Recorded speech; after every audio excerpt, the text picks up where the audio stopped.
سلام دوستا، بریم یک هفت میوه جور کنیم کمی با تأخیر به خاطر ماه مبارک رمضان. ای گفتیم ما قولونگ است، ای برگ زردالوست، بادام، کشمش سرخ، نمیفهم چرا بدرنگک شده، پسته و چهارمغز. اینا را تمیزده آب داغتر مانده بودم و اینجا شستیم آماده کردیم. بله میبینین هر کدامش جدا جدا.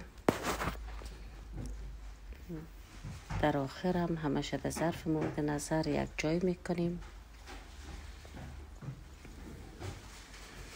اول قولونگ، بعد هم برگ زردالو، پسته و بادام،